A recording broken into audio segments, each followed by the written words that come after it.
الله من شرور أنفسنا ومن سيئات أعمالنا من يهده الله فلا مضل له ومن يضلله فلا هادي له ونشهد أن لا إله إلا الله ونشهد أن سيدنا محمدا عبده ورسوله الذي أرسله بالحق بشيرا ونذيرا وداعيا إلى الله بإذنه وسراجا منيرا فقد قال الله تعالى في كلامه المجيد والفرقانه الحميد সবাই পড়েন আউযু বিল্লাহি মিনাশ শাইতানির রাজিম বিসমিল্লাহির রাহমানির রহিম ওয়াল আসর ইন্নাল ইনসানা লাফি খুসর إلا الذين آمنوا وعملوا الصالحات وتواصوا بالحق وتواصوا بالصبر وقال الله تعالى في شان حبيبي إن الله وملائكته يصلون على النبي يا أيها الذين آمنوا صلوا عليه وسلموا تسليما اللهم صل على سيدنا مولانا محمد وعلى آله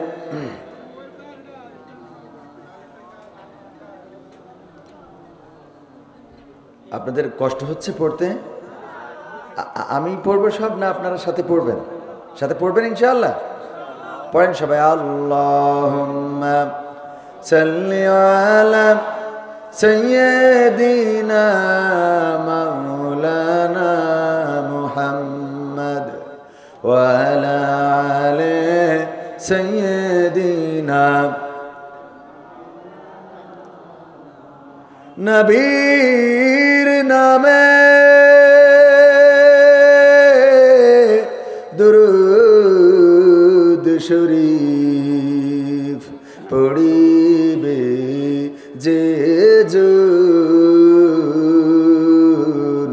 তার জন্য যে হারাম হবে জাহান্নামের আগুন আল্লাহুম্মা সাল্লি আলা সাইয়্যিদিনা মাওলানা মুহাম্মদ ওয়া আলা আলি সাইয়্যিদিনা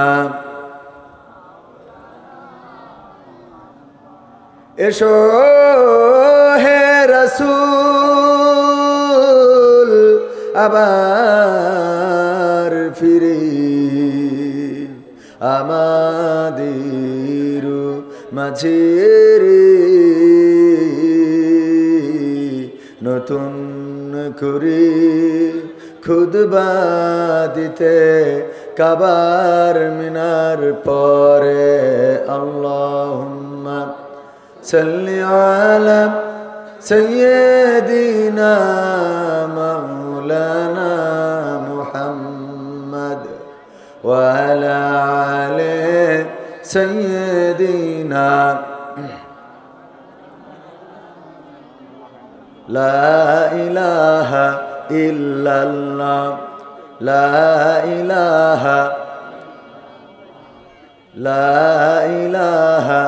ইল্লাল্লাহ লা ইলাহা ইল্লাল্লাহ লা ইলাহা ইল্লাল্লাহু মুহাম্মাদুর রাসূলুল্লাহ সুবহানাল্লাহ ওয়ালহামদুলিল্লাহ লা ইলাহা সুবহানাল্লাহ ওয়ালহামদুলিল্লাহ লা ইলাহা ইল্লাল্লাহু মুহাম্মাদুর রাসূলুল্লাহ সাল্লাল্লাহু। ওরে মরলে মানুষ দাম বাড়ে তার,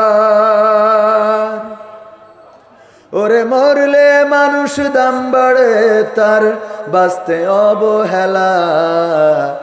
দুনিয়ার রং বাজারে এটা কেমন খেলা দয়াল, দুনিয়ার রং বাজারে এটা কেমন খেলা, দুনিয়ার রং বাজারে এটা কেমন খেলা দয়াল, দুনিয়ার রং বাজারে এটা কেমন খেলা। ওরে মরলে মানুষ দাম বাড়ে তার, মরলে মানুষ দাম বাড়ে তার, বাঁচতে অবহেলা। দুনিয়ার রং বাজারে এটা কেমন খেলা দয়াল, দুনিয়ার রং বাজারে এটা কেমন খেলা, দুনিয়ার রং বাজারে এটা কেমন খেলা দয়াল, দুনিয়ার রং বাজারে এটা কেমন খেলা।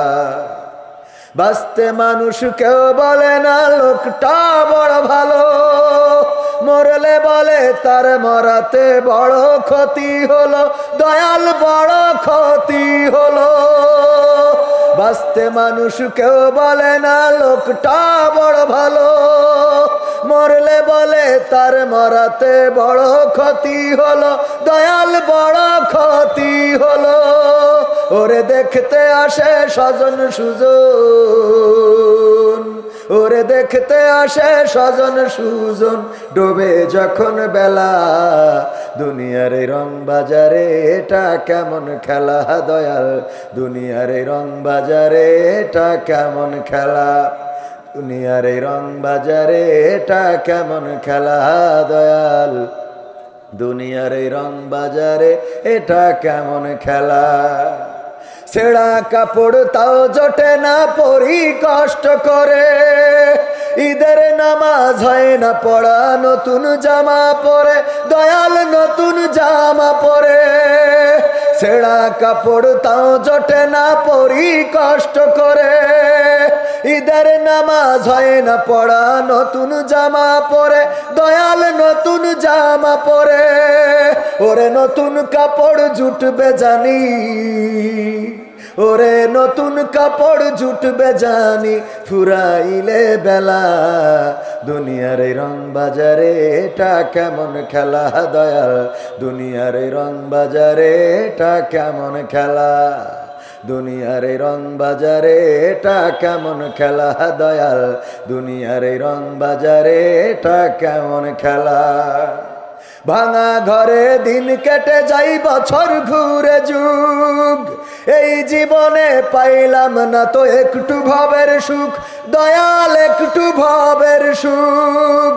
ভাঙা ঘরে দিন কেটে যাই বছর ঘুরে যুগ, এই জীবনে পাইলাম না তো একটু ভবের সুখ দয়াল, একটু ভবের সুখ। ওরে মরলে আসে ঘর বানাতে, ওরে মরলে আসে ঘর বানাতে, করে না অবহেলা।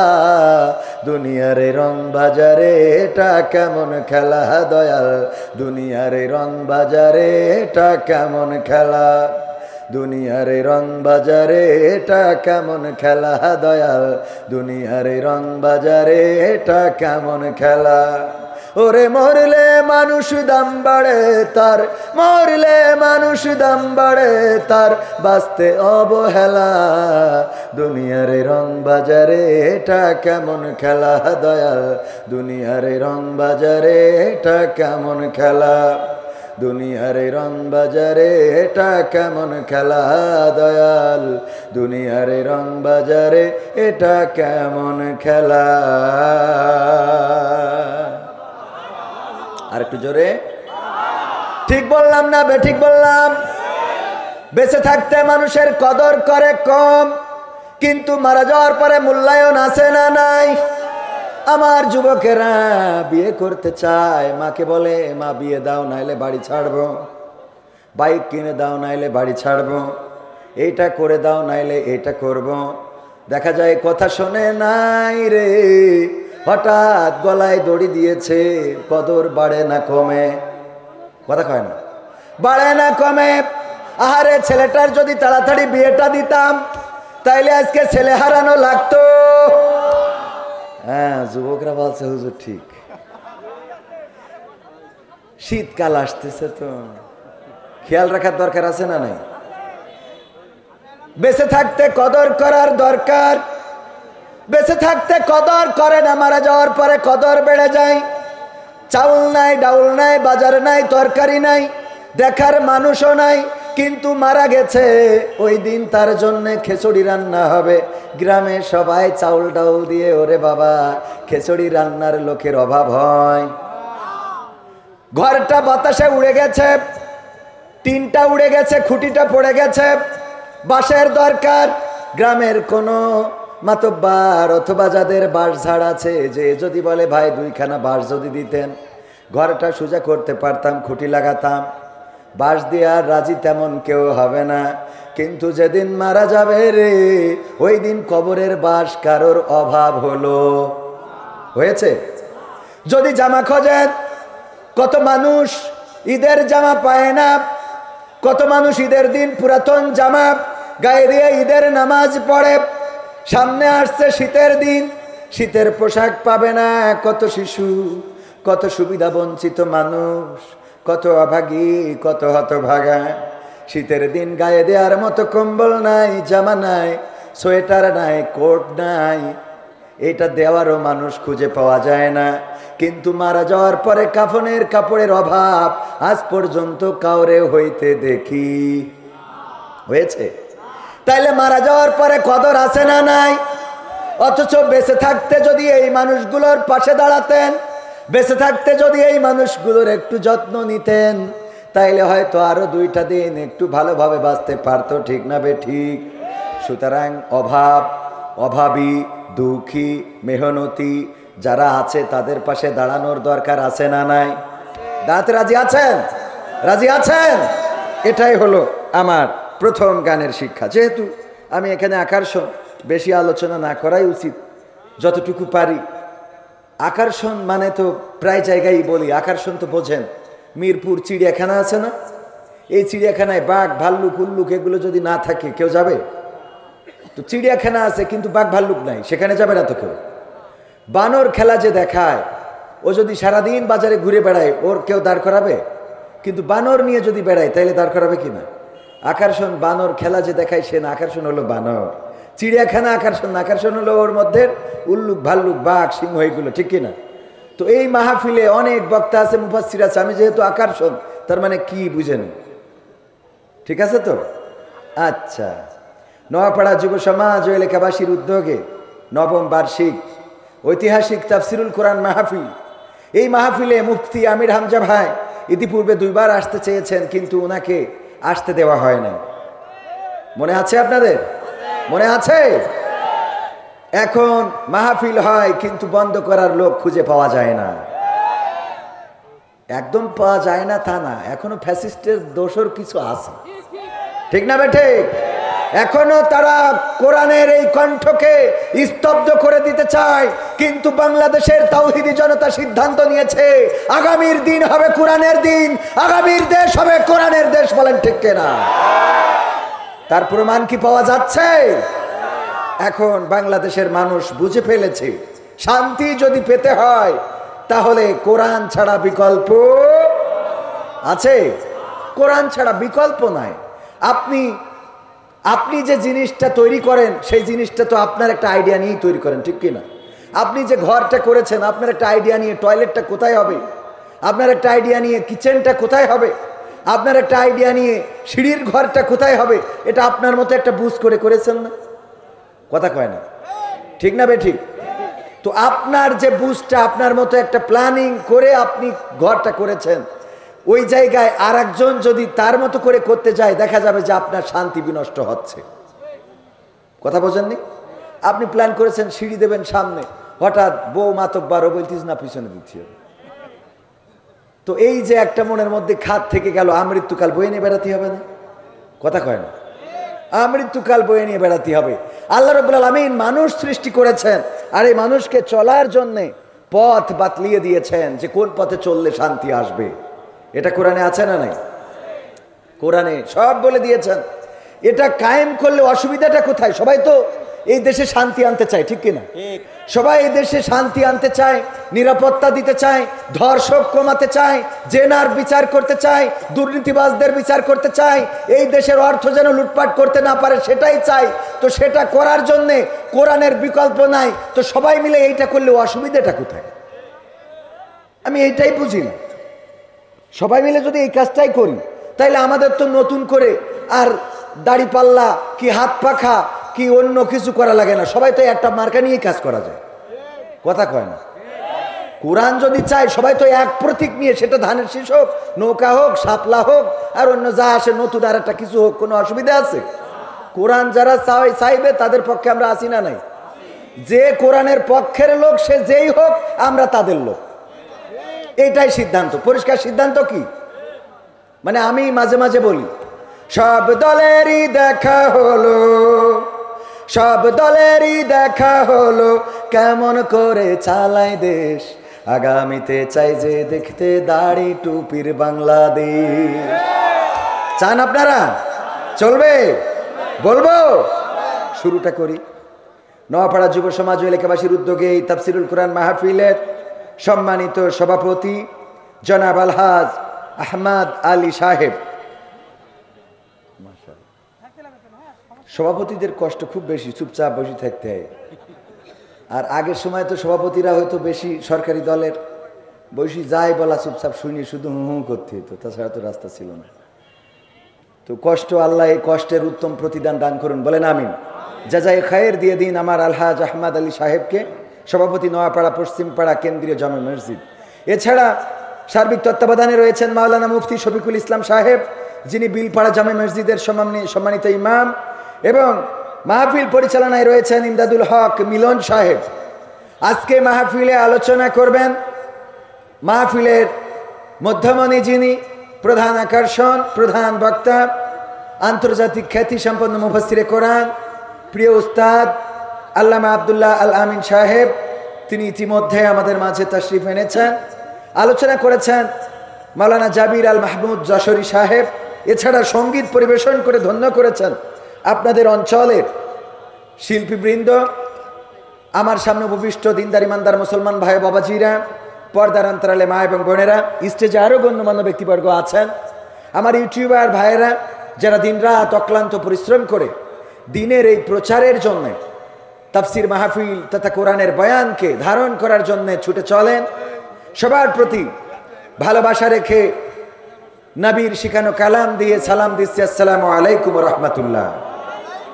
আমরা আল্লাহর শুকরিয়া আদায় করছি যে এই মহান রব দয়া করে মায়া করে আমাদের সুন্দর একটা পরিবেশ করে দিয়েছেন, যেই পরিবেশে বসে আমরা কিছু কোরআন এবং হাদিসের বয়ান শুনব, কিছু ভালো ভালো কথা শুনব, যেই কথাগুলো আমাদের ইহকাল এবং পরকালীন কাজে দেবে।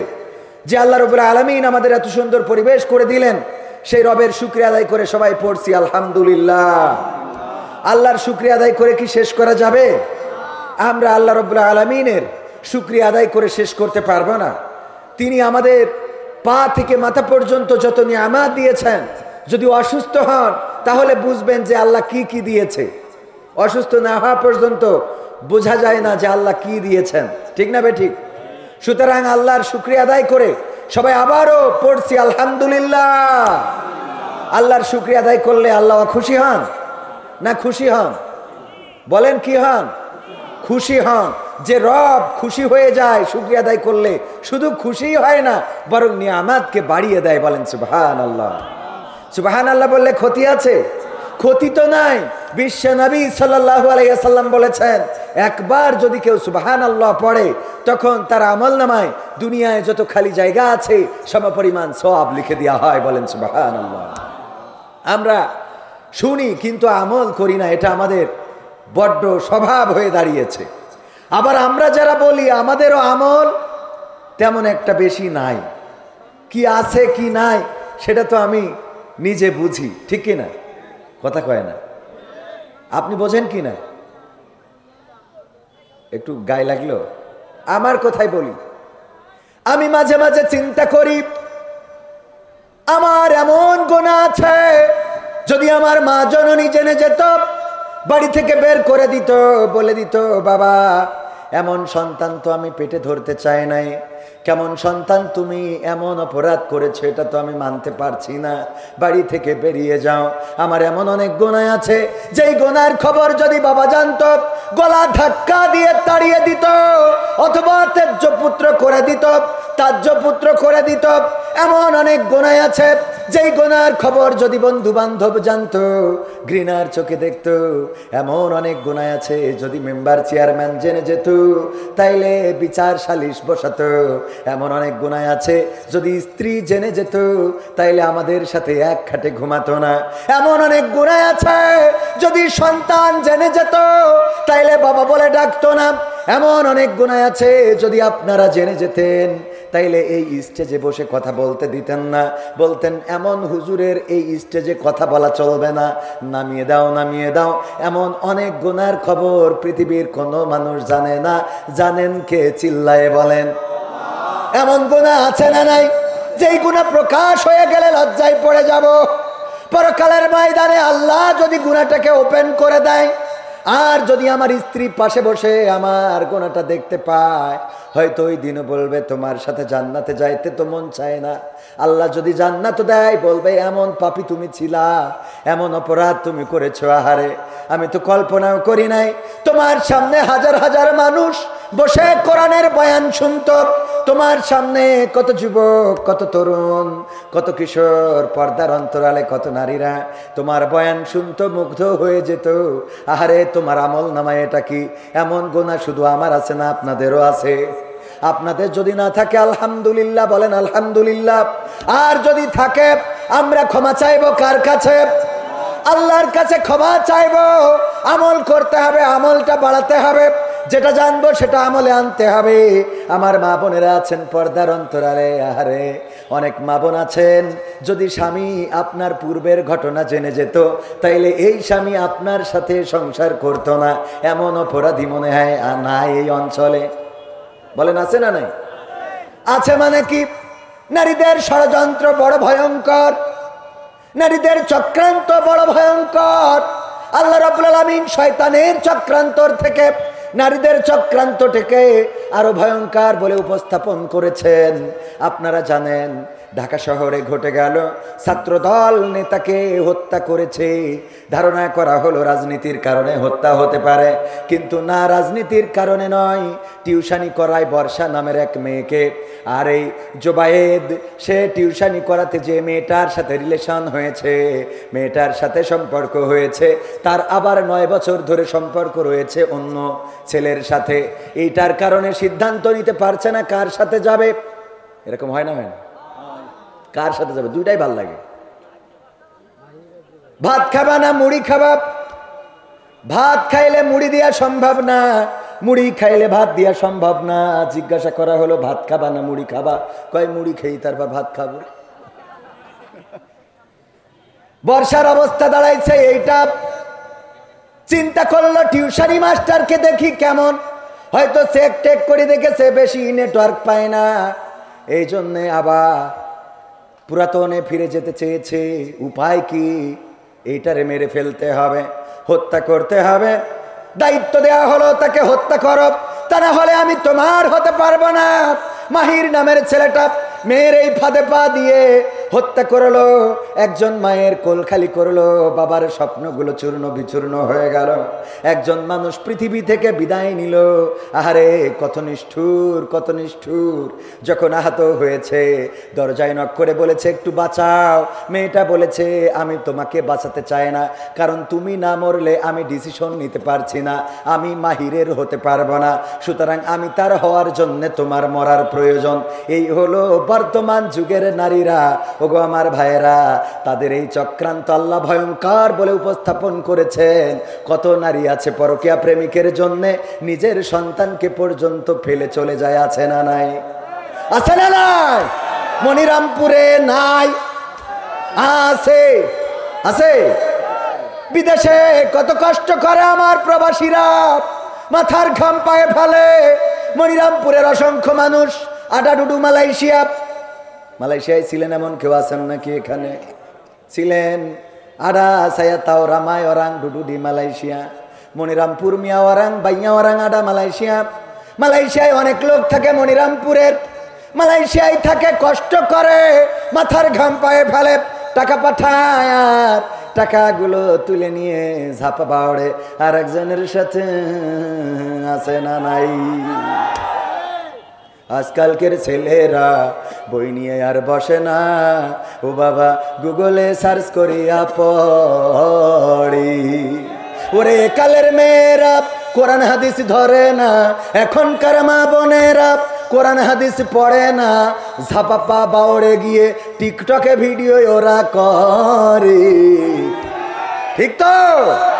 আজকালকের ছেলেরা বই নিয়ে আর বসে না, গুগলে সার্চ করিয়া পড়ি।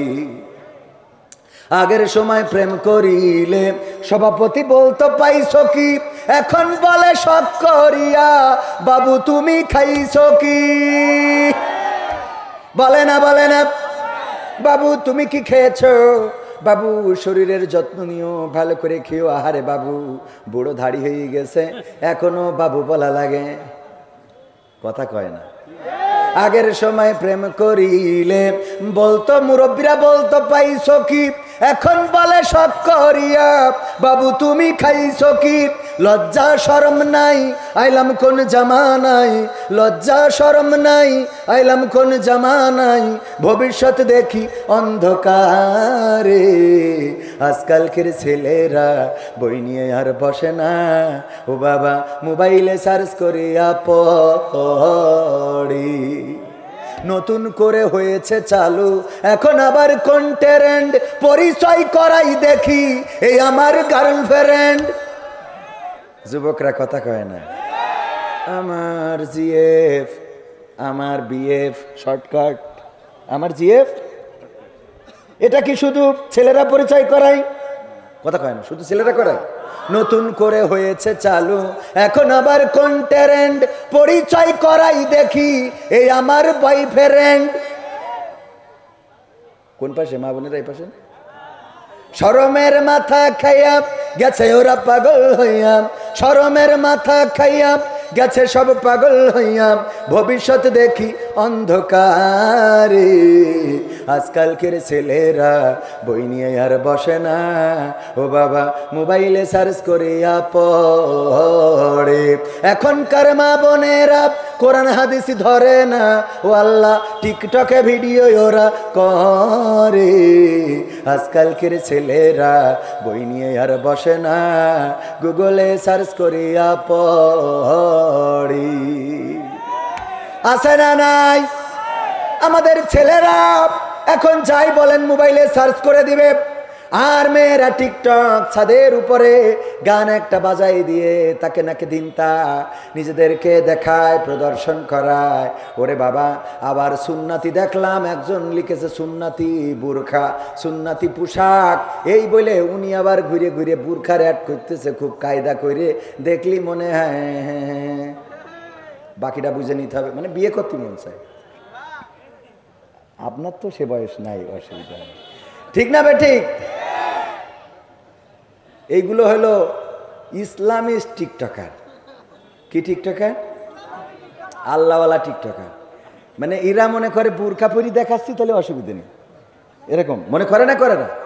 বুরকা পরি কিছু মানে আছে, বলছে হুজুর আগামী দিন তো মনে হচ্ছে যেভাবে ইসলাম হয়তো ক্ষমতায় যাবে, তো ইসলাম তো অনেক কিছু করেছে, ইসলামী ব্যাংক, ইসলামী হাসপাতাল, তারপরে বিভিন্ন বিষয় ইসলাম দিয়ে কনভার্ট করে সুন্দর করে Islamic YouTube channel, Islamic TV channel সব তো করেছে।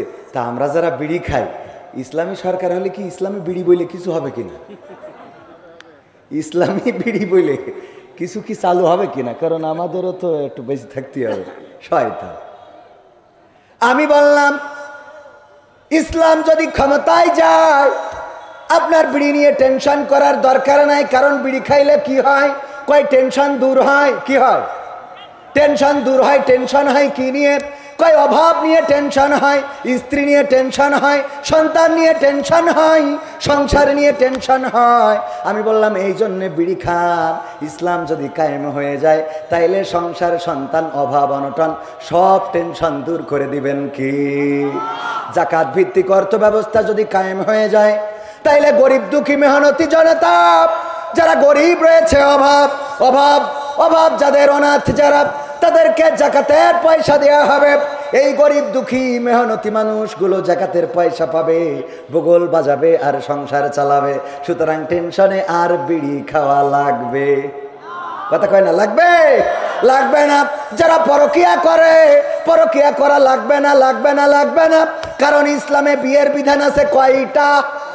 জোরে বলেন কয়টা?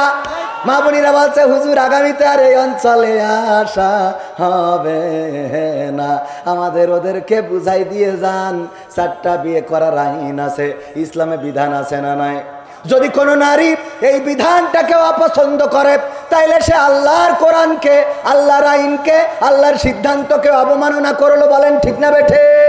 আল্লাহর আইনকে যারা অবমাননা করে তাদেরকে আমরা কি ভালো মানুষ মনে করা যাবে? তারা ইমানদার হতে পারবে না। কোরআনের 6666 আয়াত, মতান্তরে 6234টা আয়াত। এই আয়াত, প্রতিটা আয়াতে বিশ্বাস রাখতে হবে, ন্যূনতম সন্দেহ পোষণ করা যাবে। যালিকাল কিতাবু লা রাইবা ফীহি হুদাল লিল মুত্তাকিন।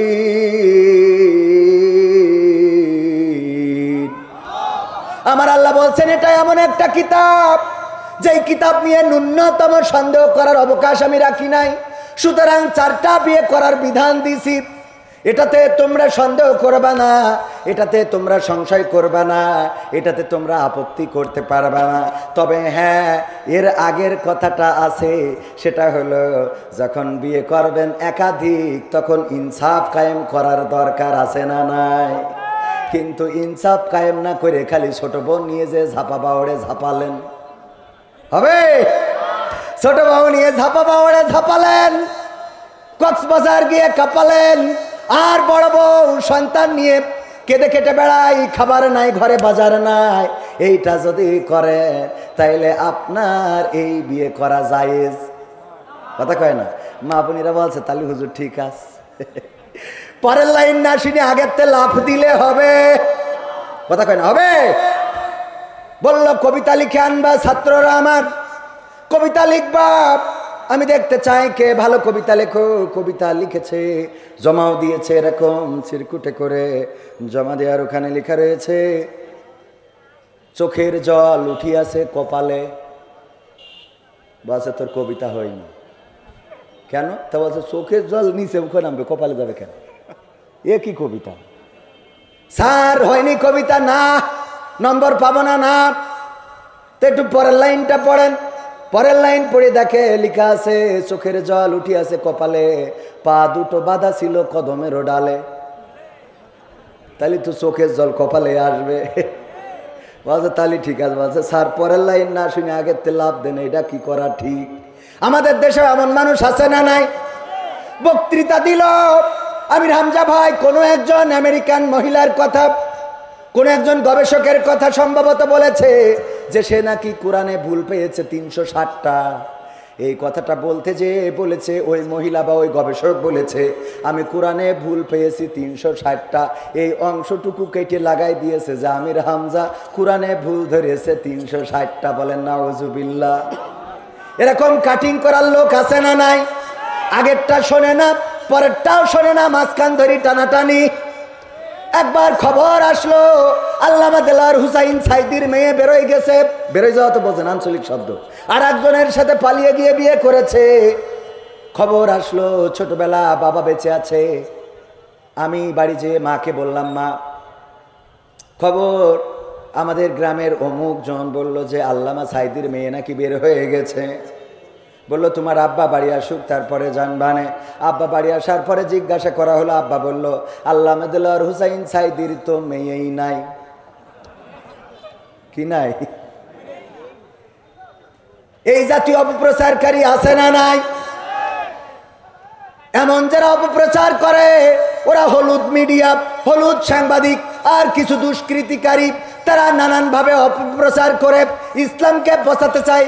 ইসলামী মূল্যবোধে যারা বিশ্বাসী তাদেরকে বাংলার জমিনে বিতর্কিত করতে চায়, মানুষ যেন তাদের থেকে দূরে যায়।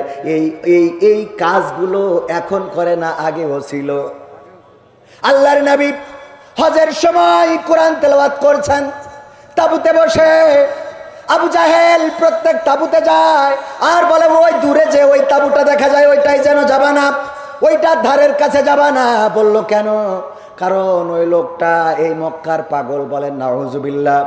ওই লোকটার নাম মুহাম্মদ সাল্লাল্লাহু আলাইহি ওয়াসাল্লাম। সে মক্কার পাগল, আমরা তাকে পাগল বলেই জানি। সে কি জানি কবিতা পাঠ করে, তার কাছে জিন না শয়তান কে আসে জানি না।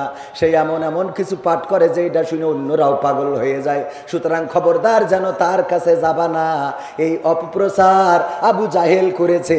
এখনকার জামানায়ও এমন অপপ্রচার আছে না নাই? আমার নবী কি পাগল ছিলেন? আমার নবী মজনুন ছিলেন না, আমার নবী পাগল ছিলেন না। আমার নবীর চরিত্রটা ছিল একেবারে চাঁদের গায়ে কলঙ্ক থাকতে পারে, কিন্তু বিশ্ব নবীর চরিত্রের মধ্যে কি কোনো কলঙ্ক ছিল? আল্লাহর নবীর মহিলা সাহাবী বলেছেন, দাওয়াত করে খাইয়েছেন। একজন পুরুষ সাহাবী দাওয়াত করেছেন, মা দাওয়াত করে খাওয়াবেন। আল্লাহর নবী সেই সাহাবীর বাড়িতে গিয়ে খেয়েছেন। ওই মহিলা সাহাবী বর্ণনা করেন, আমি চাঁদনি রাতে আকাশের চাঁদের দিকে তাকালাম আর নবী মুহাম্মাদের চেহারার দিকে তাকালাম। আমার মনে হলো চাঁদের গায়ে কালিমা আছে, কলঙ্ক আছে, কিন্তু নবী মুহাম্মাদের চেহারার মধ্যে কোনো কলঙ্কের দাগ নাই। এত সুন্দর চেহারা ছিল। আম্মা আয়েশা রাদিয়াল্লাহু তাআলা আনহা বলেছেন, ওগো বিশ্ববাসী শুনে নাও, আমাদের নবীর চেহারাটা কেমন ছিল। যারা ইউসুফ আলাইহিস সালামকে দেখার পরে ফল কাটতে কাটতে নিজেদের হাতগুলো কেটে ফেলেছে, টের পায় নাই। যখন জুলাইখাকে জিজ্ঞাসা করলো বান্ধবীরা, ওগো জুলাইখা, তুমি ইউসুফের মধ্যে কি এমন খুঁজে পেয়েছো? কেন তার জন্য এত পাগল হয়ে গিয়েছো? তুমি এমন একটা রাষ্ট্রপ্রধানের স্ত্রী, তুমি এত সম্মানিত মানুষের স্ত্রী, তারপরেও কেন একজন কয়েদি, একজন দাস যাকে কিনে আনা হলো, তার প্রেমে পাগল হয়ে গেলে? কেন তার জন্য তুমি এত দেওয়ানা হয়ে গেলে? কিসের জন্যে ইউসুফ আলাইহিস সালামকে এত ভালোবাসলে? কোন কারণে? জুলাইখা বলল, ঠিক আছে, তোমাদের হাতে কলমে প্র্যাকটিক্যালে দেখাবো। ডেকে আনার পরে ফল দিল সবার হাতে আর ছুরি দিল। তারপরে ইউসুফ আলাইহিস সালামকে কারাগার থেকে বের করে এনে সামনে চেয়ারে বসিয়ে দিল আর বলল, ফলগুলো কাটো।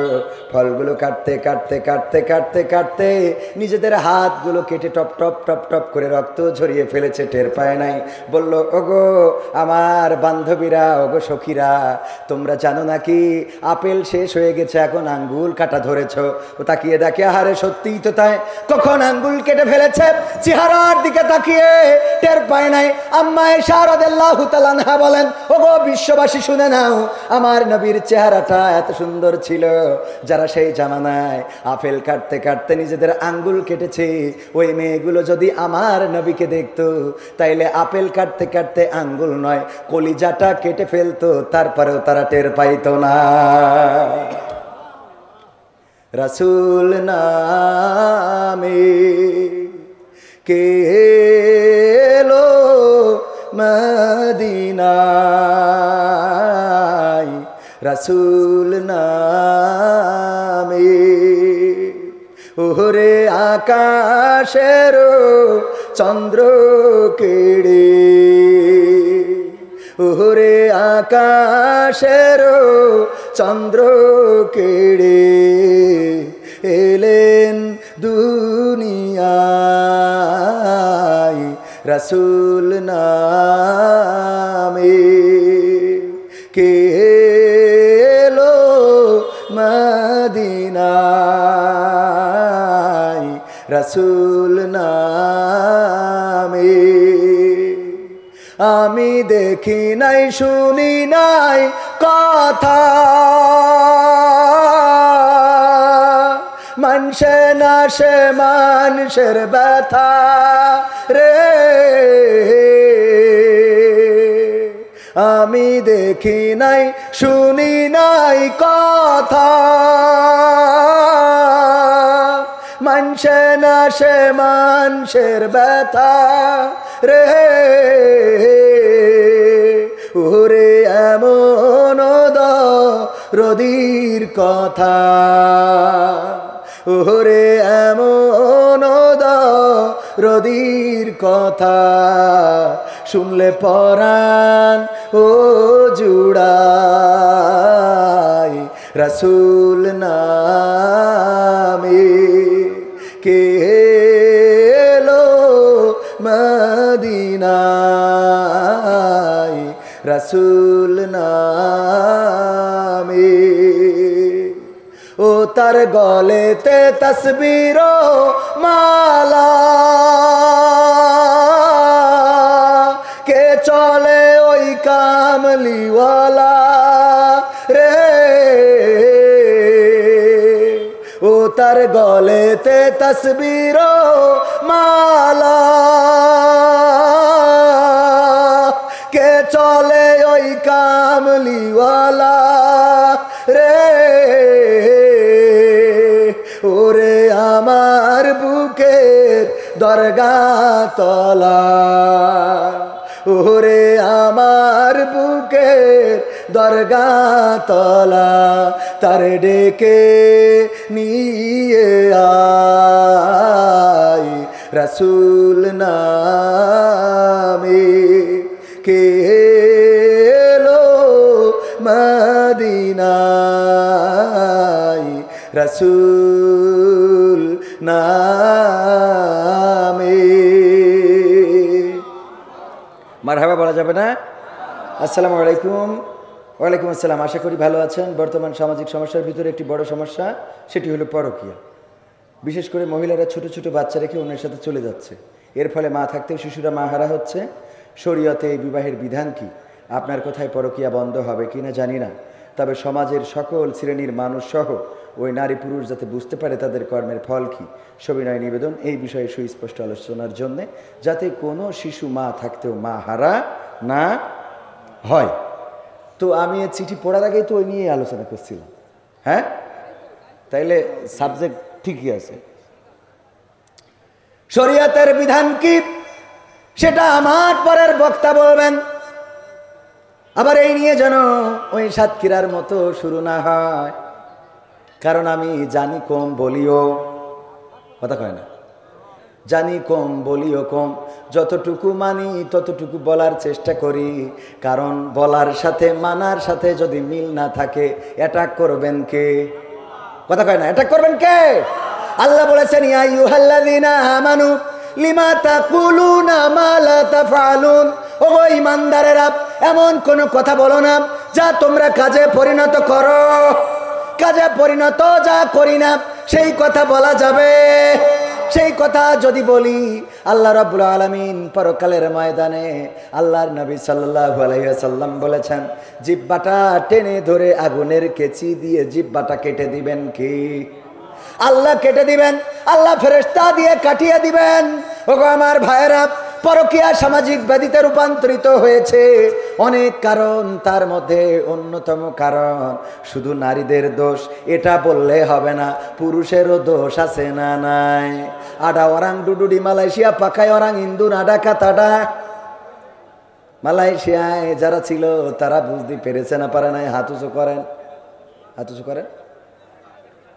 হ্যাঁ, বাইয়া ওরাং ডুডুডি Malaysia, ada orang pi Malaysia dia pakai orang Indun, pakai perempuan. Kalau sana pakai perempuan, dia pun pakai orang lain laki, butoy kata butoy। Malay ভাষায় বললাম, বুঝেছেন? মালয়েশিয়ায় যারা ছিল ট্রান্সলেশন করে দিই, বললাম এই দেশে থেকে যারা বিদেশে যায় অনেকে আছে, ওখানে যে নারী ব্যবহার করে এমন আছে না নাই? ওখানে যে নারী ব্যবহার করবা আর তোমার বউ তাহাজ্জুদ পড়বে, এটা তুমি পাইছাও কোন কিতাবে? কথা কয় না। তুমি অন্যায় করে বেড়াবা, রাত জেগে চায়ের দোকানে বসে শাহরুখ খান, পরিমণি, নুরা লায়লা এইগুলো দেখে বেড়াবা আর মনে করবা তোমার স্ত্রী যায় নামাজে বসে তসবিহ টানতেছে, সেটা হবে না। ও সিরিয়াল দেখে দেখে ও তুমি যেমন পরিমণির দেখি বলো মালটা বেশ, ও তেমন কবির বিন সামাদের দেখি কয় যে হুজুরটা যদি আমার হইতো। কি হ্যাঁ, তুমি আর একটা সাথী পারলি, ও সাথী আরে না। এই মানসিকতা আল্লাহ দিয়ে এই মানুষকে বানিয়েছেন। আদম আলাইহিস সালামকে সৃষ্টি করলেন। আহারে, সৃষ্টি করার পরে একা একা জান্নাতে ভালো লাগে না। আল্লাহ বুঝলেন আদম আলাইহিস সালামের মনটা খারাপ হয়ে যায়, সাথে সাথে হাওয়া আলাইহিস সালামকে সৃষ্টি করলেন। আদম আলাইহিস সালাম দেখার পরে অমনি জড়াই ধরতে যাবে, আল্লাহ বলছে থামো, এক্ষুনি না। হ্যাঁ, যুবকরা আছে না, আরে বাবা প্রথমে 14 তারিখে ফুল দিয়ে পরে 15 তারিখে তার নিয়েতে হানি মনে যাচ্ছে, পাকাম একটু কদিন দেরি আছে না নাই? লাইলাতুল ফেব্রুয়ারি পালন করার যুবক আছে না নাই? তুমি যার লাগে আইএমবি ভরো তার তো বাটন ফোন।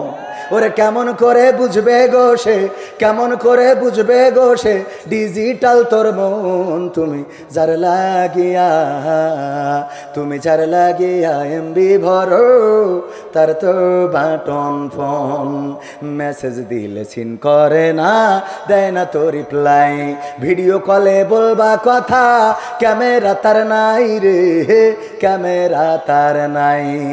মেসেজ দিলে সিন করে না, দেয় না তো রিপ্লাই, ভিডিও কলে বলবা কথা ক্যামেরা তার নাই রে, ক্যামেরা তার নাই। ওরে ডিজিটাল এই যুগ জামানাই, ডিজিটাল এই যুগ জামানাই, অ্যানালগ তার মন। তুমি যার লাগিয়া, তুমি যার লাগিয়া এমবি ভরো তার তো বাটন ফোন। প্রেম প্রীতি ভালোবাসা বিয়ের আগে নয়। হ্যাঁ, এবার যুবকরা ঠিক কয় না, এই ঠিক না বেঠে? প্রেম প্রীতি ভালোবাসা বিয়ের আগে নয়। মনের মধ্যে রাখো যুবক আল্লাহ তাআলার ভয় রে, পরকালের ভয়। ওরে তবেই তুমি মুক্তি পাবা, তবেই তুমি মুক্তি পাবা দোজখের আগুন। তুমি যার লাগিয়া, তুমি যার লাগিয়া এমবি ভরো তার তো বাটন ফোন। এমন যুবক আছে না নাই? আরে মেয়ে মানুষের পিছনে ঘুরে বেড়ায়, সময় নষ্ট করে। গতকালকে আলোচনায় বলেছিলাম, ও যুবক, ওই 14 ফেব্রুয়ারির অপেক্ষা করে লাভ নাই, ওই ভ্যালেন্টাইন্স ডে গদখালি যে লাভ নাই। তুমি যারে চাও ওর পিছনে ঘুরে লাভ নাই, কারণ তুমি যারে চাও সে হয়তো আর একটারে চাইতে পারে না, পারে না। আবার এখনকার মেয়েরা চায় কাদের? গাঞ্জাখোর, মদখোর, ইয়াবাখোর যারা আমার মা বোনেরা সুন্দরী সুন্দরী মেয়েগুলো চাই তাদের। বলেন ঠিক কিনা?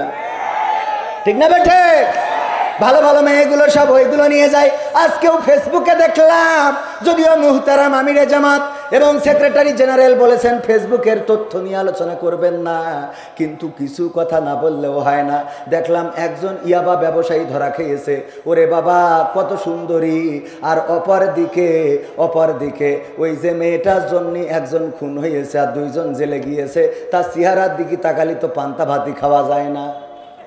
ঠিক না বেঠিক? এই জন্যে মাঝে মাঝে ফেসবুকে দেখলাম 2-1 লিখেছে শিক্ষিতরা কি পছন্দ করে আর ইয়াবাখোররা কি পছন্দ করে। ইয়াবাখোরদের বউ ভালো না খারাপ?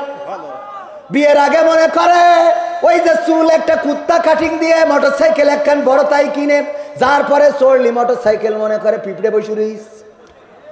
মাজা পাশার সাইজ তো বেকায়দা, ওই মোটরসাইকেলে গিয়া দেয় আর সুন্দরী মেয়েটা মনে করে এইটাই তো ঠিক আছে। কিন্তু যখন বিয়ে করে রে, এরপরে দেখে নেটওয়ার্কে সামনে এসারে, কথা কয় না। এইবার তখন আর জাতি চাই, কথা কয় না। এরম ঘটছে না? ঘটছে না? যাবে না কেন? কারণ সেইটা মাল খাই টাল হয়ে থাকে। এটা তো আগেও ছিল, এখনো আছে। আগে দেখে পাগল হইলা, এখন কেন এটা করো? দাড়ি দেখে পছন্দ হয় না, টুপিওয়ালা পছন্দ হয় না, মাদ্রাসার হুজুর পছন্দ হয় না, কিন্তু ইতিহাস সাক্ষী আমাদের আবু তাহা আদনানদের বিমানবালারা পর্যন্ত চলে আসে। কথা কয় না, ঠিক না বেঠিক? কারণ হুজুররা বুঝতে পারে বিয়ের পরে বোঝা হুজুর ছাড়া গতি। কারণ বোর যত্ন করে কারা? হুজুর যারা তারা বোর যত্ন করে। আর যারা ওই নেটওয়ার্ক ছাড়া ওরা তো বোর কেমনে যত্ন করতে, এই হাদিসটাই তো পড়ে নাই। কথা কয় না? ওরে ভাই দোয়াটাও তো পারে না। ও দোয়ার সময় ওর বললেন বোম মারলো দোয়া বলতে পারবে না। কথা কি খারাপ লাগছে বাজান? এই জন্যে ওই যে পরকিয়া বেড়ে যাচ্ছে, এই পরকিয়া বাড়ার পিছনে আমাদের সামাজিক যে অবক্ষয়, আমার কথাই তেমন পরিবর্তন হবে না, হবে না। কত বড় বড় হুজুর রস করলো, তাই হইল না। আর আমি তো হুজুরই না, আমার কথায় আর কি পরিবর্তন হবে? তারপরেও আমরা চাই এই সমাজ যেন পরিবর্তিত হয়। মা বোনেরা কন্ট্রোলে চলবেন, কিন্তু তার আগে পুরুষের কন্ট্রোল দরকার আছে না নাই? আপনি নামাজ পড়বেন না, আপনি মসজিদে যাবেন না, ফজরের আজান হয়ে যায় আর আমার পুরুষের ঘুমটা ভাঙে না। ফজরের আজান হয়, ঘুম তো ভাঙে না, 8টা 10টা বেজে যায়, তাও পুরুষ ঘুম থেকে ওঠে না, আর মনে করে বউ তাহাজ্জুদ পড়বে। এটা হবে না। বরং বউ যদি বেনামাজি হয়, নামাজের কথা বলার দরকার নাই। আপনি মসজিদে যাওয়া শুরু করেন, দেখবেন আপনার স্ত্রী অটোমেটিক যায় নামাজে বসে যাবে। বলেন ঠিক কিনা? এই জন্য পরকীয়া কমানোর জন্য আগে পুরুষের হেদায়েত দরকার আছে না নাই? আল্লাহ মানুষের মন দিয়ে তৈরি করেছেন। ওই যে হাওয়া আলাইহিস সালামের কথা বলছিলাম, আল্লাহ সৃষ্টি করলেন, আদম আলাইহিস সালাম জড়িয়ে ধরতে গেলেন। আল্লাহ বলল এখনই না, বাউন্ডারি আছে, বাউন্ডারি ক্রস করা যাবে না। তোমাদের মধ্যে বিবাহ হবে, তারপরে একে অপরে একসাথে থাকতে পারবা। আল্লাহ বিবাহের বিধান দিয়েছেন অন্যায় থেকে বাঁচানোর জন্য। যেহেতু বিবাহের বিধান আছে, বয়স আমাদের দেশে যে বয়সের আইন করে রাখা হয়েছে, এই আইন ইসলামের আইন নয়, এই আইন শরিয়ার আইন নয়। এই আইন আসলে ইসলামী রাষ্ট্র যদি হয়ে যায়, এই আইন চলবে না। এই আইন তো হলো শয়তানি আইন। 18 বছরের আগে বিয়ে করতে দেবে না, কিন্তু 13 বছরে ঝাপাই ঘরে কেউ কিছু বলে না। ঠিক না ঠিক? এটা কি ভালো আইন হইল? তোমার ঝাপায় ঘুরে বেড়ায়, ঝাঁপিয়ে বেড়ায়, কাঁপিয়ে বেড়ায়, মোটরসাইকেলে গিয়ার দেয়, এত জোরে চালায়, পিছনে যখন যে কারেন্টের খুঁটিতে মেরে একটা পাতালে আর একটা হাসপাতালে। ঠিক না ঠিক? এইগুলো করে বেড়ায়, এইটা নিয়ে কোনো আপত্তি নাই। কিন্তু বিয়ে করলে কিছু সমাজকর্মী যারা কয় সমাজের মূল্যবোধ নষ্ট হবে, এই জাতীয় কিছু মহিলা, কিছু পুরুষ আছে যাদের গায়ে আগুন ধরে যায়, পুলিশ নিয়ে যেয়ে বিয়ে বন্ধ করে। এমন আছে না নাই? আছে না নাই? এইগুলো বন্ধ করার দরকার। এইগুলো যদি বন্ধ করতে হয়, কোরআনের আইনের দরকার। কিসের আইনের দরকার? কোরআনের আইনের দরকার। ধর্ষণ করলে কোন সমাজকর্মী, কোন মানবতাবাদী কোনদিন চিৎকার করে তাদের কথা বলতে শুনি নাই। কিন্তু 18 বছরের আগে যদি বিয়ে করে, তাইলে ওরা গলা ফাটায়। এইগুলো হলো শয়তানের প্রেতাত্মা। শয়তানেদের দায়িত্ব দিয়ে অন্য জায়গায় বসে আছে, এরা বাংলাদেশে কর্ম পরিচালনা করে। বলেন ঠিক কিনা? ঠিক না বেঠে? পুরুষ ভালো হওয়া লাগবে। পরকিয়া থামানোর জন্যে আমার পুরুষদেরকে দিনদার ইমানদার হতে হবে, আল্লাহওয়ালা হতে হবে, নামাজি হতে হবে, রোজাদার হতে হবে, দাড়িওয়ালা হতে হবে, টুপিওয়ালা হতে হবে, টাকুনুর উপরে কাপড় পরতে হবে, পরের সম্পদ ফাঁকি দেওয়া যাবে না, চুরি করা যাবে না, মিথ্যা বলা যাবে না, মানুষের গালমন্দ করা যাবে না, গীবত করা যাবে না, পরনিন্দা করা যাবে না, পরচর্চা করা যাবে না, অন্যায়ভাবে কাউকে মারা যাবে না, অন্যায় কথা কাউকে শোনানো যাবে না। আল্লাহ রাব্বুল আলামিন এবং তার নবী যে আদর্শ দেখিয়ে দিয়েছেন, আল্লাহর হুকুম এবং রাসূলের আদর্শ অনুযায়ী যদি নিজেদেরকে গড়ে তুলতে পারেন, তাইলে অটোমেটিক আপনার নারীরাও ভালো হয়ে যাবে, সমাজটাও ভালো হয়ে যাবে। বলেন ঠিক কিনা? মা বাবা যদি নামাজি হয়, সন্তান 5টার মধ্যে 1টা, 2টা খারাপ হতে পারে, কিন্তু 3টা নামাজি হবে, ম্যাক্সিমাম ভালো হবে। কি মাম? ঠিক না বেঠিক?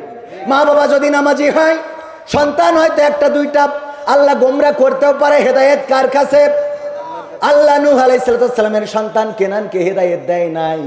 পিতা নবী, মানুষের কল্যাণের জন্য কাজ করেছে, কিন্তু নিজের স্ত্রী সন্তানকে ফেরাতে পারে নাই। আল্লাহ হেদায়েত না দিলে হবে নাকি?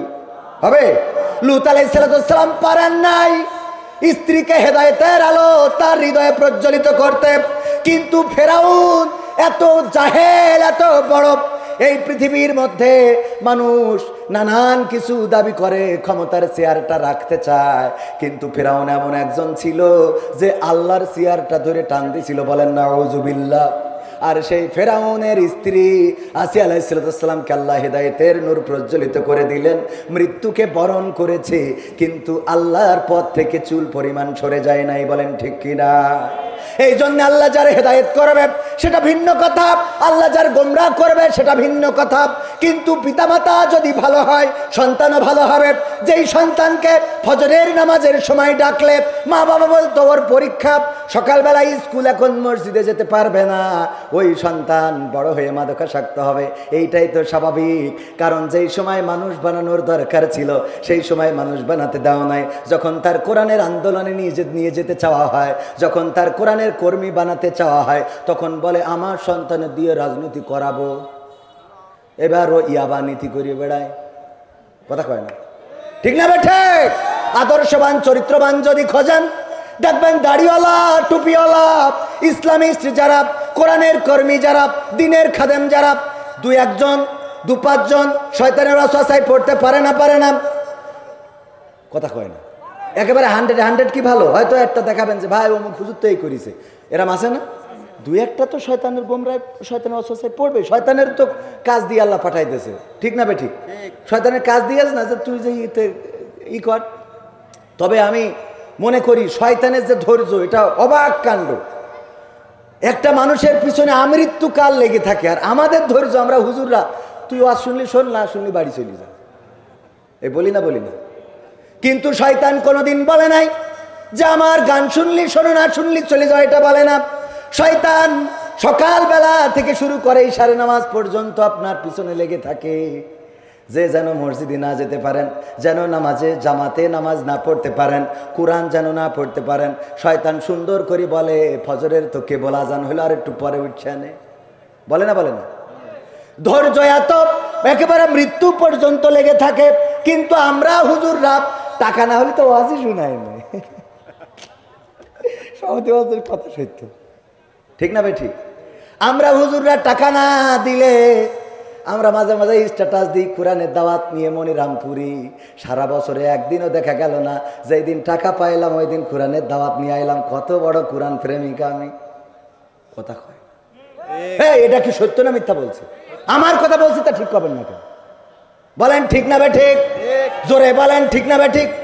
আরো জোরে ঠিক না বে ঠিক? আমি সূরা আসর তেলাওয়াত করেছি, সূরাটা সবার মুখস্থ, ছোট্ট সূরা। এই সূরার ব্যাখ্যা, এই সূরার একটা তাফসির আছে, আল্লামা দেলোয়ার হুসাইন সাইদি করেছেন, এত সুন্দর তাফসির। এই সূরাটার তাফসির শুনলেই হেদায়েত নসিব হয়ে যায়। সূরাটা নাজিলের প্রেক্ষাপটটা ছিল আবু বকর রাদিয়াল্লাহু তাআলা আনহু যখন আল্লাহর নবীর সাথে দিন রাত দিনের কাজের সময় দেন, ঘুরে বেড়ান যে ইসলামকে ক্ষমতায় আনতে হবে, ইসলামকে রাষ্ট্র ক্ষমতায় বসাতে হবে, এই সমাজ থেকে চুরি, ডাকাতি, ছিনতাই, দুর্নীতি সব দূর করে ফেলতে হবে। এর জন্য নবীর পিছনে যখন মেহনত করতেন তখন কাফেরেরা বলল, আবু বকর তুমি তো ক্ষতিগ্রস্তের মধ্যে পড়ে গেছো, তুমি যতদিন নবী মুহাম্মাদের সাথে ছিলে না সাল্লাল্লাহু আলাইহি সাল্লাম, তার সাথে যতদিন ছিলে না ততদিন তুমি ভালো ছিলে, তোমার তো দিনকাল ভালো চলতো, তোমার ব্যবসা বাণিজ্য ছিল ভালো, তুমি ঠিকমতো দোকান খুলতে পারতে, তুমি ঠিকমতো ব্যবসা বাণিজ্য দেখাশোনা করে সংসারটা চালাতে পারতে। কিন্তু নবী মুহাম্মাদের সাথে ঘোরা ধরে তোমার তো এখন সংসারটাও ঠিকমতো চলে না, এখন তোমার টাকা পয়সা তেমন নাই, এখন তুমি মধ্যবিত্ত থেকে গরিব হয়ে যাচ্ছ। ওগো বাবু আবু বকর, তুমি তো নবী মুহাম্মাদের পিছনে যাওয়ার কারণে ক্ষতিগ্রস্তের মধ্যে পড়ে গেছো। এই কথা যখন আবু বকর রাদিয়াল্লাহু তাআলা আনহুকে বলল, বিশ্ব নবীর কান পর্যন্ত পৌঁছালো। আল্লাহ রাব্বুল আলামিন সূরা আসর নাজিল করে দিয়ে বললেন, ওগো পৃথিবীবাসী শুনে নাও, সময়ের কসম করে বলি শুধু আবু বকর নয়, প্রতিটা মানুষ ক্ষতিগ্রস্তের মধ্যে রয়েছে। শুধু আবু বকর রাদিয়াল্লাহু তাআলা আনহু নয়, প্রতিটা মানুষ ক্ষতিগ্রস্তের মধ্যে রয়েছে, সব মানুষ ক্ষতিগ্রস্তের মধ্যে রয়েছে, শুধু সেই মানুষগুলো বাদে। কোন মানুষগুলো? ইল্লাল্লাযীনা আমানু, যারা ঈমান এনেছে, ওয়া আমিলুস সলিহাত, এবং আমলে সলেহ করেছে, ভালো কাজ করেছে। তারপরে ওয়া তাওয়াসাউ বিল হক, এবং হকের নির্দেশ দিয়েছে, এবং কি করেছে? ধৈর্যের উপদেশ দিয়েছে। এই চারটা কাজ যারা করেছে তারা ক্ষতিগ্রস্ত থেকে বেঁচে গেছে। ঈমানের বিষয়ে আমরা সবাই জানি না? জানি না? জানি না? জানি না? ঈমান আমাদের আছে না নাই? আল্লাহর প্রতি ঈমান আছে না নাই? ওয়া মিনান নাসি মান ইয়াকুলু আমান্না বিল্লাহি ওয়া বিল ইয়াউমিল আখিরি ওয়া মা হুম বিমুমিনিন। আমার আল্লাহ বলছেন, মানুষের মধ্যে এমন অনেক লোক আছে যারা বলে আমরা ঈমান এনেছি আল্লাহর প্রতি এবং পরকালের প্রতি, কিন্তু আদতে তারা ঈমানদার নয়। তারা মুনাফিকি করে, নেফাকি করে, ওরা ঈমানদার হতে পারে নাই। এটা থেকে তারা বিমুখ হয়ে আছে। এখন বলেন, আমরা বলে ঈমানদার, আর আল্লাহ বলে, ওরা মুখে বলে, আসলে বাস্তবতাই নাই। কার কথা সত্য, আমাদের না আল্লাহর? কার কথা সত্য? আল্লাহর কথা সত্য, 100% সত্য, দিবালোকের মতো সত্য। রাতের অন্ধকার যেমন আসে তেমন সত্য, এই পৃথিবী যেমন আছে এটা যেমন সত্য তেমন সত্য, সূর্য আছে, চন্দ্র আছে, এটা যেমন সত্য তেমন সত্য আল্লাহর কোরআনের কথা। আল্লাহ বললেন, মানুষের মধ্যে এমন অনেক লোক আছে যারা মুখে বলে আমরা আল্লাহকে বিশ্বাস করি, পরকালকে বিশ্বাস করি, অথচ তারা মুখে বিশ্বাস করে, মুখে বলে, অন্তরে বিশ্বাস করে না, বিশ্বাস পোষণ করে না। এখন চিন্তা করে দেখেন, আল্লাহর প্রতি ঈমান আনার পরে দ্বিতীয়তম কাজ কোনটা? হ্যাঁ হ্যাঁ, দুই একজন মনে করছে বলবো না, বলবো না, জোরে বলেন কোনটা? আরো জোরে কোনটা? এরা আওয়াজ দিলি আগামীতে স্লোগান দেয়া যাবে। সব দলেরই দেখা হলো, সব দলেরই দেখা হলো, কেমন করে চালায় দেশ। আগামীতে চাই যে দেখতে দাড়ি টুপির বাংলাদেশ, আগামীতে চাই যে দেখতে আল কোরআনের বাংলাদেশ। এমন নেতা চাই যে দেশে দুঃখ সবার বোঝে, গরিব দুঃখীর বাড়ি বাড়ি দুঃখ কষ্ট খোঁজে রে, দুঃখ কষ্ট খোঁজে। এমন নেতা চাই যে দেশে দুঃখ সবার বোঝে, গরিব দুঃখীর বাড়ি বাড়ি দুঃখ কষ্ট খোঁজে রে, দুঃখ কষ্ট খোঁজে। সব অধিকার ফিরিয়ে দিয়ে, সব অধিকার ফিরিয়ে দিয়ে আনবে দেশে খুশির লেশ। আগামীতে চাই যে দেখতে দাড়ি টুপির বাংলাদেশ, আগামীতে চাই যে দেখতে আল কোরআনের বাংলাদেশ। দুর্নীতি আর চাঁদাবাজি ভাই চলবে না এই দেশে, রুখে দিতে হবে তাদের, আসলে ফ্যাসিস্ট বেশে রে, আসলে ফ্যাসিস্ট বেশে। দুর্নীতি আর চাঁদাবাজি ভাই চলবে না এই দেশে, রুখে দিতে হবে তাদের, আসলে ফ্যাসিস্ট বেশে রে, আসলে ফ্যাসিস্ট বেশে। ভুলের পথে থাকলে অটল, ভুলের পথে থাকলে অটল, এহ পরকাল হবে শেষ। আগামীতে চাই যে দেখতে দাড়ি টুপির বাংলাদেশ, আগামীতে চাই যে দেখতে আল কোরআনের বাংলাদেশ। ভ্রান্ত মতে বাতিল পথে শান্তি খোঁজে যারা, রবের ভাষায় চোখ থাকিতে অন্ধ বধির তারা রে, অন্ধ বধির তারা। ভ্রান্ত মতে বাতিল পথে শান্তি খোঁজে যারা, রবের ভাষায় চোখ থাকিতে অন্ধ বধির তারা রে, অন্ধ বধির তারা। ভুলের পথে চললে আইন আল কোরআনের, চললে আইন আল কোরআনের, তবে দেশটা চলবে বেশ। আগামীতে চাই যে দেখতে দাড়ি টুপির বাংলাদেশ, আগামীতে চাই যে দেখতে আল কোরআনের বাংলাদেশ। সব দলেরই দেখা হলো, সব দলেরই দেখা হলো, কেমন করে চালায় দেশ। আগামীতে চাই যে দেখতে দাড়ি টুপির বাংলাদেশ, আগামীতে চাই যে দেখতে আল কোরআনের বাংলাদেশ।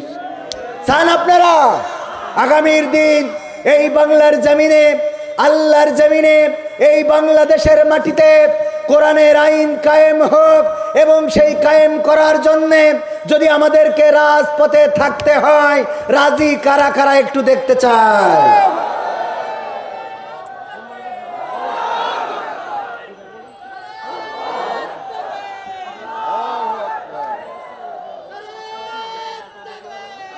সম্মানিত ভাইয়েরা, যদি ঐক্যবদ্ধ থাকেন, চরমনাই, জামাত, হেফাজত, যত ওলামায়ে কেরাম আছে, পাশাপাশি যারা প্রকৃত অর্থে আল্লাহকে ভালোবাসেন, রাসূলকে ভালোবাসেন, তারা যদি ঐক্যবদ্ধ হন, তাহলে বাংলাদেশে 5ই আগস্টে যেমন এক ধাক্কায় আমরা অনেককে বর্ডার পার করে দিয়েছি, আর একটা ধাক্কায় এই জমিনে কোরআনের রাজ কায়েম হয়ে যাবে ইনশাআল্লাহ।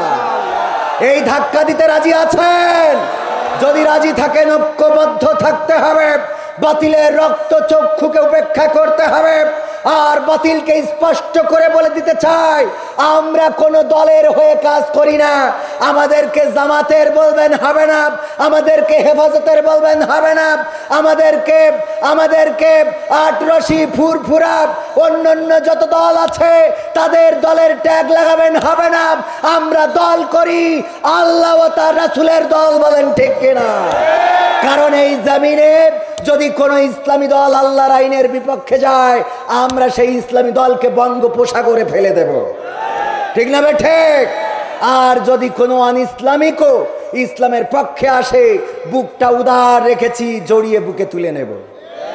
এটাই তো অনেকেই আমাদের ভুল বোঝে, মনে করে মনে হয় কোনো দলের হয়ে আসছি, কোনো দলের হয়ে কথা বলবো। আমরা তো আল্লাহর দলের। কার দলের? অ্যাডভোকেট গাজী এনামুল হক আল্লাহর কথা এবং আল্লাহর আইন নিয়ে যদি চলের সাথে আসি, যদি আল্লাহর আইন নিয়ে না চলে, তাইলে তার পিছনে সাখাতি যাওয়ারও টাইম আমাদের নাই, ঠিক না বে ঠিক? এই জায়গায় বিএনপির কোনো নেতা, অন্য দলের কোনো নেতা যদি বলেন কোরআনের আইন দিয়ে চালাবো, সেই দলের পিছনে মেহনত করবো, বলেন ঠিক কিনা?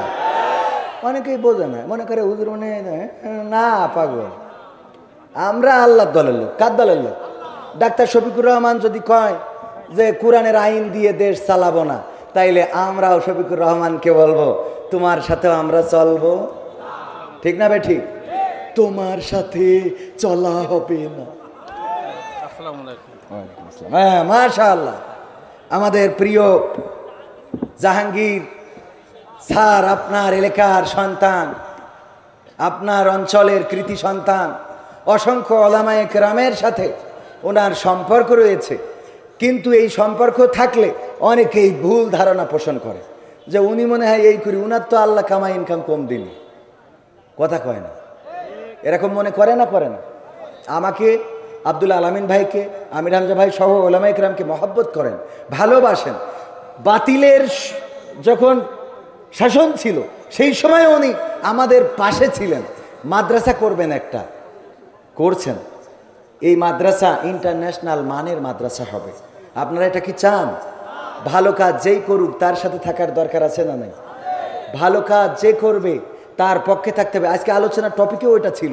আল্লাহ বলেছেন ঈমান আনতে হবে আর আমলে সলেহ করতে হবে। ঈমানের পরেই কোন কাজ? আমলে সলেহ কাজ। ঈমানের পরে যে কাজটা সেটা তো আছেই, মানে এই আয়াতে কারিমা অনুযায়ী ঈমানের পরে আল্লাহ কি বলেছেন? আমলে সলেহ। কি বলেছেন? কথা কয় না। আমলে সলেহ, ভালো কাজ, সৎ কাজ, নেক কাজ, এই করার তাগিদ করেছেন কে? আল্লাহ রাব্বুল আলামিন।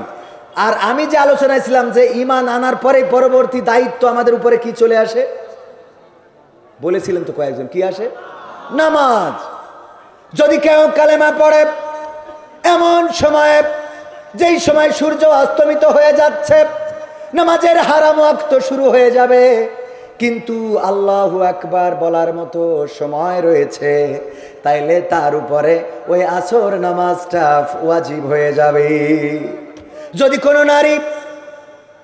কোনো নারী পবিত্র হওয়ার আগে এমন সময় পবিত্র হলেন যেই সময় সূর্য অস্তমিত হতে যাচ্ছে, আল্লাহু আকবার বলার মতো একটু সুযোগ আছে, ওই সময়ও যদি পবিত্র হয়ে যায় তবুও তার ওই ওয়াক্তের নামাজটা পড়ে নিতে হবে। ওগো আমার ভাইয়েরা, এই জন্যে ঈমানের পরে নামাজ। আমি যেটা বলছিলাম, আল্লাহর প্রতি যদি আমাদের ঈমান থাকে, পরকালের প্রতি যদি আমাদের ঈমান থাকে, পুলসিরাতের প্রতি যদি আমাদের ঈমান থাকে, কবরের প্রতি যদি আমাদের ঈমান থাকে, গায়েবের প্রতি যদি আমাদের বিশ্বাস থাকে, তাইলে আজান হওয়ার পরে কেমন করে আপনি চায়ের দোকানে বসে থাকেন, আজান হওয়ার পরে কেমন করে কম্বলটা টেনে নিয়ে আবার ঘুমিয়ে পড়েন, আজান হওয়ার পরে মসজিদে না যেয়ে কেমন করে আপনি আপনার ব্যক্তিগত কাজে ব্যস্ত থাকেন। যদি আল্লাহর প্রতি বিশ্বাস থাকতো তাইলে আপনি আজান হয়ে গেলে নামাজ না পড়া পর্যন্ত শরীরের মধ্যে অশান্তি কাজ করতো, বলেন ঠিক কিনা? তাহলে কি আমাদের ইমানটা ঠিক আছে? তার মানে আল্লাহ বলেছে তাদের কথা যারা বলে আমরা বিশ্বাস করেছি, আমরা ঈমান এনেছি, আল্লাহর প্রতি এবং পরকালের প্রতি বিশ্বাস যদি করে থাকতো তাইলে নামাজ পড়তো, রোজা রাখতো। রোজার মাস আসলে গ্যাস্ট্রিক শুরু হয় এমন আল্লাহর বান্দা আছে না নাই? ওরে বাবা, ওর রোগ যত আছে 11 মাস হয় না, রোজার মাসে শুরু হয়। আবার এখন কিছু মুসাল্লিয়ানে কেরাম আছে, ও দুনিয়ার সব কাজ করে বেড়ায়, আইল কেটে তুলোধুনা করিয়ে দিচ্ছে, আর মসজিদে আসলে চেয়ারে না বসলে নামাজ পড়তে পারে না। এরম আল্লাহর বান্দা আছে না নাই? ও সব করে বেড়াচ্ছে, এমনকি দেখলাম বাচ্চাও হয়, কথা কয় না, সব হয়।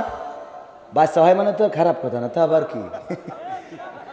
ও আমার ভাইরা, এর পরে মসজিদে এসে চেয়ার নিয়ে বসে, চেয়ার ছাড়া নামাজ হয় না রে, ওর মতো ফাকেল আর কেউ হইতে পারে না।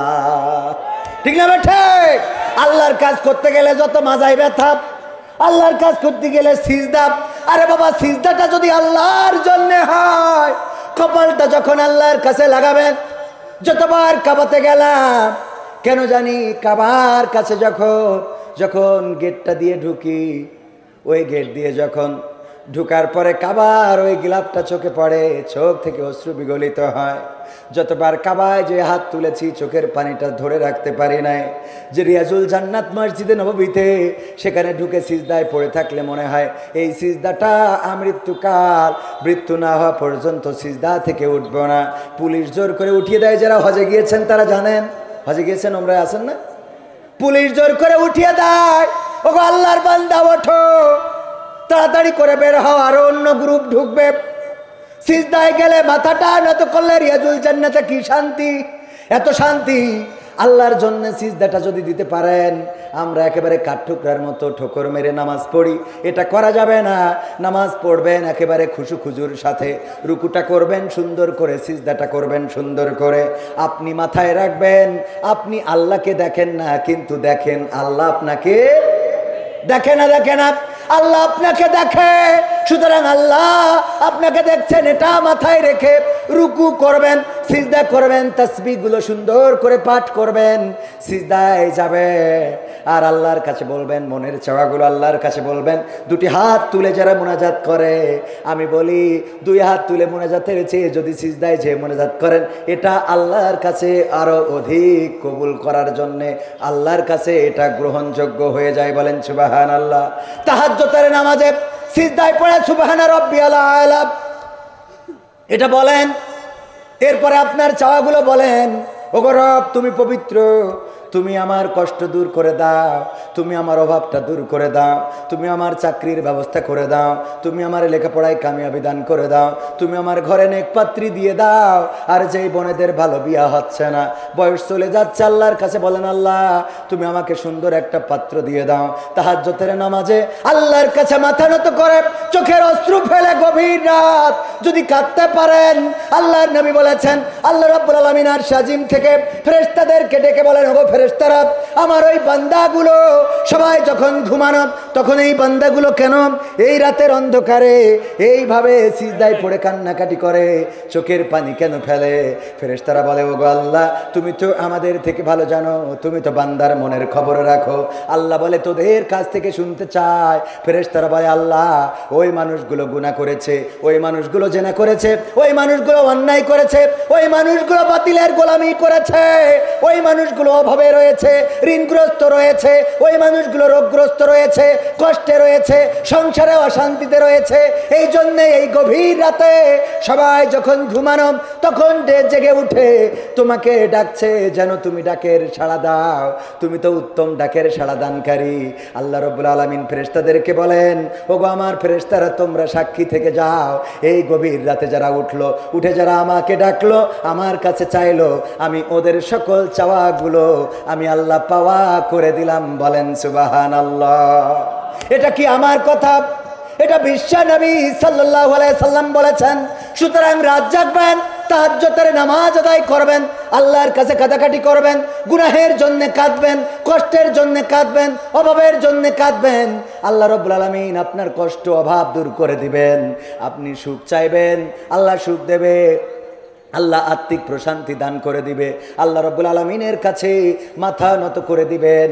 তার মানে ইমানের পরের কাজ হলো নামাজ আদায় করা। এরপরে আপনি সাওয়াম পালন করবেন, যাকাত দিবেন, হজ করবেন, এবিলিটি থাকলে। এটা ইসলামের স্তম্ভ গেল। আর সূরা আসর অনুযায়ী আপনি কি করবেন? আল্লাহ বলছেন ঈমান আনবেন, এরপরে সৎকর্ম করবেন। সৎকর্মের মধ্যে ছোট একটা টিপস আপনাদেরকে দিয়ে যাই। সৎকর্ম যারা করতে চান, মসজিদে তো যান, মসজিদে যাওয়ার পরে মসজিদের মুসাল্লিদের জুতোগুলো থাকে এলোমেলো, এই জুতোগুলো একটু ঘুরিয়ে সোজা করে দেওয়া যাবে না? যাবে না? যাবে। এটা সৎকর্ম। এই কাজগুলো করেন, ছোট্ট কাজ, কিন্তু এই কাজের সওয়াব বেশি না কম? ছোট কাজ। আমার স্যার বলেন, সেই দিন তুমি মনে করবা তুমি অহংকারী নও, যেই দিন তুমি ফকিরকে সালাম দিতে পারবা। কি করবা? ফকিরকে আমরা সালাম দিই, বরং ফকির সালাম দিলে আর আমারও তো এমনি মিজাজ খারাপ হয় ফকির দেখলে। কারণ এখন বেশিরভাগ ফকির ফকিরই না, বেশিরভাগ ফকির ফকিরই না। ফকিরকে সালাম দিবেন, অহংকার কমে যাবে।